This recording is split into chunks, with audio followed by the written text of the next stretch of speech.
ককাইদেউ আপুনি বহুত দিনৰ মূৰত আহিলে দেই বহুত কাম আছিলে হৰেণ সেইকাৰণে আহিব পৰা নাছিলোঁ পিছে তোমালোক সকলোৰে ভালনে ভাল ভাল সকলোৰে ভাল বাকী তোমাৰ ল'ৰাটো ক'ত গ'ল ক'তনো যাব ঘৰতে আছে ঐ মন এইফালে আলহী আহিছে নহয় কি হ'ল পাপা কিয় চিঞৰি আছা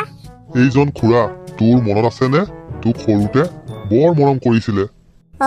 মই চিনি নাই পোৱা কিন্তু মই টপা আংকাল বহুত দেখিছো অলগদ্ধ কি কথা কৈছ ডাঙৰ মানুহক এনেকৈ কথা কয় নেকি একো নাই দিয়া সৰু ল'ৰা যে একো বুজি নাপায় যি মুখত আহে তাকে কয় পিছে ভাইটি তুমি কিহত পঢ়ি আছা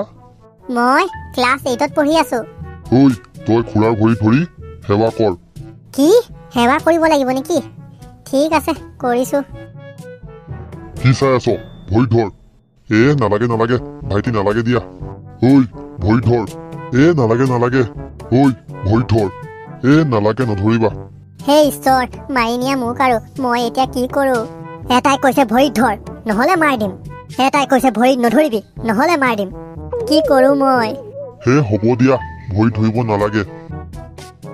হেৰি নহয় আংকল মই আপোনাক প্ৰশ্ন এটা সুধিব পাৰোনে কি প্ৰশ্ন সোধা হেৰি নহয় আংকল আপোনাৰ মূৰটো টপা কিয় আৰু আপোনাৰ মূৰটো আলুৰ দৰে গোল কিয় এই পোৱালিটো বৰ দুষ্ট ইয়াৰ পৰা যোৱাটোৱেই ভাল হ'ব হৰেণ মোৰ ঘৰত কাম এটা আছে মই যাওঁ ইমান সোনকালে যায়নে অলপ দেৰি ৰখক ভাত খাই যাব না ৰখিব নোৱাৰো কাম এটা আছে যাব লাগে হেৰি নহয় আংকল আপুনি মোৰ প্ৰশ্নটোৰ উত্তৰ নিদিলে যে প্ৰশ্নটোৰ উত্তৰ নিদিয়াকৈ মই আপোনাক যাব নিদিওঁ ইয়াৰ পৰা পলোৱাটোৱেই ভাল হ'ব নহলে এই পোৱালিটোৱে মোৰ মান সন্মান সকলো খাব